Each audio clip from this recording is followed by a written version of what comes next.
Corintianos de todo o Brasil, foi pouco. 2-0, pouco. Flamengo amassou o Corinthians. Hoje. Quando esse time encaixar, ele tem condições de fazer o que ele fez, que é mandar na partida, criar muitas oportunidades de gol, ficar mais com a bola, criar muitas alternativas. Resultado de 2-0, que aliás ficou pequenininho pro Corinthians, hein? Poderia ter sido muito maior em favor do Flamengo. O Flamengo jogou bem, gente. Que satisfação, Aspira.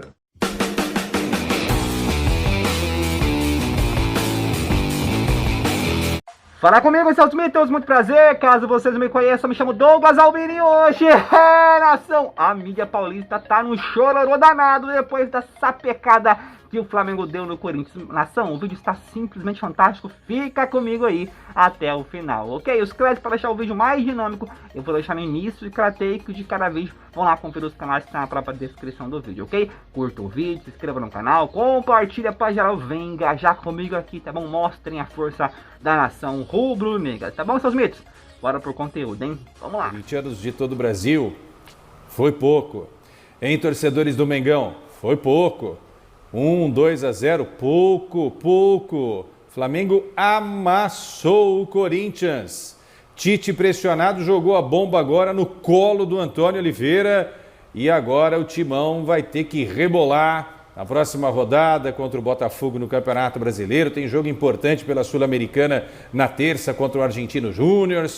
Depois tem a América de Natal para tentar a classificação na Copa do Brasil, e o Flamengo dá aquela respirada, né? Porque tinha uma pressão aí em cima do Tite, o time não vem jogando bem, perdeu na quarta-feira aí pro Palestino na Libertadores, enfim, tudo aquilo que a gente já viu, não é? E a vitória de hoje traz a paz que o Tite precisa para jogos importantes na Libertadores, clássico contra o Vasco e a tentativa de classificação contra o Amazonas na Copa do Brasil. Bom, o fato é o seguinte, né? A pressão estava de um lado e foi para o outro. Saiu da Gávea e vai para o Parque São Jorge. O Corinthians até que iniciou o jogo bem, não é? Fazendo aquela pressão em cima do Flamengo. Até lembrei o jogo Fluminense-Corinthians, que o Corinthians fez uma pressão enorme em cima do Fluminense em Itaquera. Mas não dá para comparar Fluminense com o Flamengo, né? Flamengo jogando em casa, com o apoio da torcida. Não ia deixar o Corinthians ficar pressionando o tempo todo. E terminou ali, não é? A boa atuação do Corinthians com o lance do Paulinho aos 4 minutos de cabeça, não é? Foi Paulinho ali no primeiro tempo, com o Rossi defendendo. Depois disso, teve uma sequência que só dava Flamengo, né? Com Léo Pereira, Carlos Miguel saindo errado, dando a bola de presente para os jogadores do Flamengo, uma bola na trave do Ayrton Lucas, Carlos Miguel espalmando também uma cabeçada do Félix Torres sem querer para trás. Enfim, aí só dava Flamengo e o Carlos Miguel até então fazendo uma grande partida e defendendo como podia ali o gol corintiano. E aí teve um lance também do Carlos Miguel no chute do Everton Cebolinha, ok. Mas, aos 20 minutos, o Corinthians errou na marcação. O Corinthians entrou com 3 zagueiros hoje, tá? Vou falar sobre isso. E o Flamengo se aproveitou muito bem.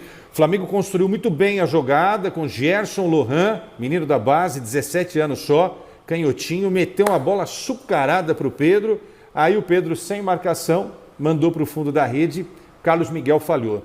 Não sei qual é a tua opinião sobre isso, você é torcedor do Flamengo, você é torcedor do Corinthians, mas para mim foi uma falha ali do Carlos Miguel. Mesmo assim, eu considero que o Carlos Miguel foi o melhor jogador em campo, porque ele não conseguiu evitar esse gol, não conseguiu evitar o segundo não teve culpa nenhuma, esse ele poderia ter evitado, mas ele evitou tantos outros, né? Poderia, como eu disse aqui no início, ter sido 3-4-0 para a equipe do Flamengo. Depois desse lance... Corinthians e Flamengo. Flamengo e Corinthians, 2-0 para o Mengão no Maracanã, no meio de uma pressãozinha, dá para dizer assim, ou pressãozona, né? Depende de como você enxergar, para cima do trabalho do Tite, do Flamengo, de um time que tem elenco, capacidade técnica e possibilidade de jogar muito mais do que vinha jogando. E isso é fato.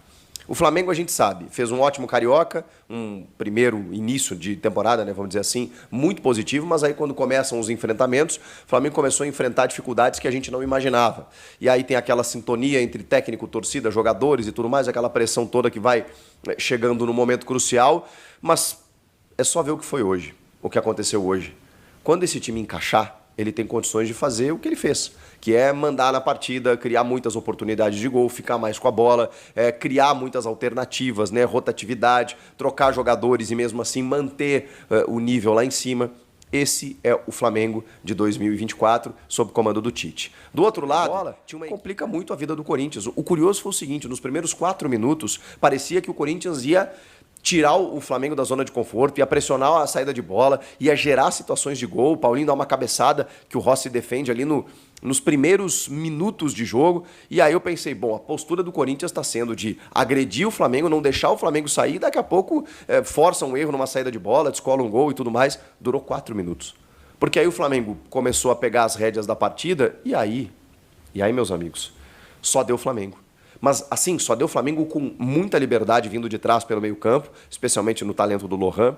Muita liberdade para o Cebolinha, que pegava a bola do lado esquerdo. Quando ele passava pelo Fagner, acabou. Não tinha mais ninguém. Porque o Félix Torres ficava batendo cabeça, o Kaká não estava numa tarde muito inspirada, e aí o Cebolinha obriga o Carlos Miguel a fazer pelo menos 2 grandes defesas.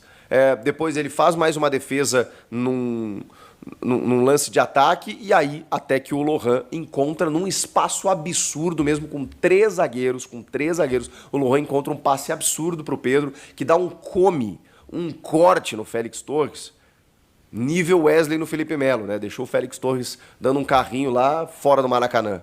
E aí ele até chuta fraco, ele tá com o pé colado na bola, o Carlos Miguel tenta a defesa e não consegue. Ele falhou no gol, é verdade, mas como que a gente vai cobrar? 2-0, que aliás ficou pequenininho pro Corinthians, hein? Poderia ter sido muito maior em favor do Flamengo.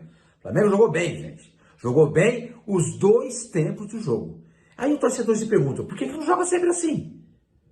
Aí o torcedor se pergunta, valeu a pena então dar aquela prensa que foi dada no Ninho do Urubu? Aí o pessoal vai dizer, não, isso não tem nada a ver uma coisa com outra.